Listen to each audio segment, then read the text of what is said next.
अब देखिए हमारे सामने एक क्वेश्चन आया है 10 का b, यह है 10 का b का 1 नंबर सवाल। √75 एंड √147 सदृश करनी है। यहाँ पूछा जा रहा है कि क्या ये गलत है अथवा सही। तो √75 को अगर हम तोड़ते हैं तो आता है 5 × 5 × 3। इसका उत्पादक अगर हम करें 75 का तो 5 से लगा दें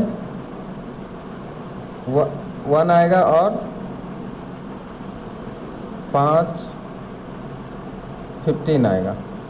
फिर अगर 5 से लगा दें तो 3 आएगा। ठीक है, तो इस तरह से अगर हम देखें तो इसको हम लिख सकते हैं 5 × 5 × 3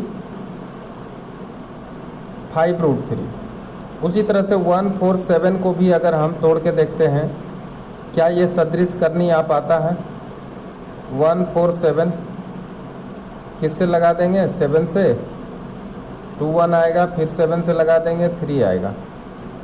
तो अब देखिए इसका भी आ गया 7 × 7 × 3। अब इसको बाहर निकालेंगे तो √7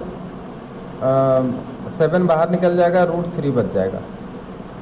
चूँकि 5√3 और 7√3 में जो रूट का राशि है वो सेम है, इसलिए ये क्या होगा सदृश करनी होगा और ये आंसर आ गया सत्य। अब एक और क्वेश्चन इसमें है, वो भी देख लीजिए कि √π एक द्विघात करनी है क्या। देखिए ये जो रूट है और इसके अंदर पाई है, तो यहाँ पे क्या होना चाहिए मौलिक संख्या का वर्ग नहीं होना चाहिए। मौलिक संख्या का वर्ग अगर होगा तो ये शुद्ध द्विघात करनी नहीं होगा।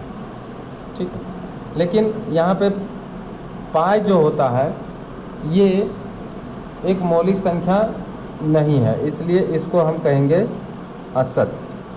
ये द्विघात करनी नहीं हो सकता, असत्य।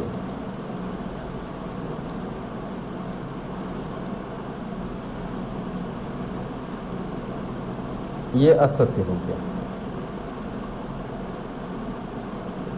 अब आगे बढ़ते हैं, रिक्त स्थानों की पूर्ति करें। 5√11 एक क्या है मौलिक संख्या है या अमौलिक संख्या।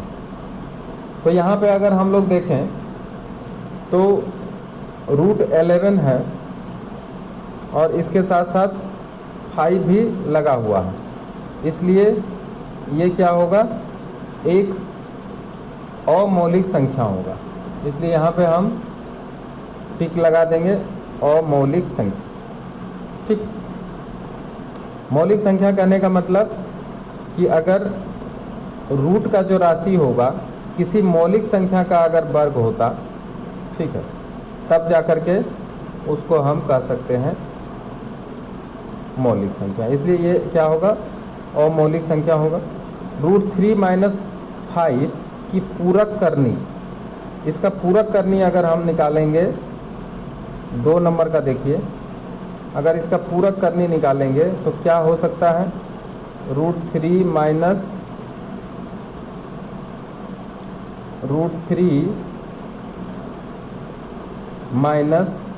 5 का पूरक करनी अगर हम निकालें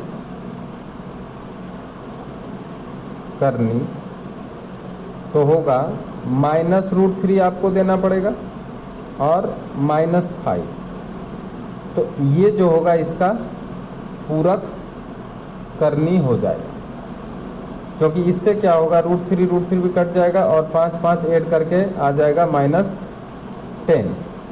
तो इसलिए और इसको अगर मल्टीप्लाई भी करेंगे तो इसका करनी मुक्त हो जाएगा। तो इसलिए जोड़ और मल्टीप्लाई दोनों करने से करनी मुक्त हो गया, इसलिए इसका हम आंसर लिख सकते हैं -√3 या -5।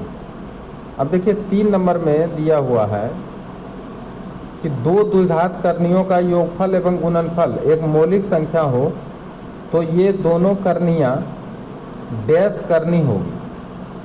ठीक है, यहाँ पे भरने के लिए कहा गया है कि अगर 2 द्विघात करनी है जिसका योगफल और गुणनफल दोनों मौलिक संख्या हो तो इसको ही हम कहते हैं पूरक करनी। तो यहाँ पे आपको भरना होगा, ये जो खाली स्थान है वहाँ पे भरना होगा पूरक करनी। पूरक करनी का दूसरा नाम है अनुबंधी करनी। पूरक करनी या अनुबंधी करनी इसी को कहते हैं, अनुबंधी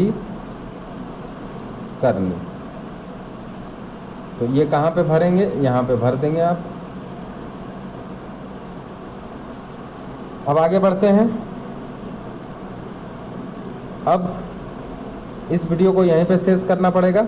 नेक्स्ट डे एक जो शेष इसका अध्याय है उसको हम करेंगे। अगर वीडियो अच्छा लगा हो तो आप इसे अधिक से अधिक शेयर करिए। Thank you very much.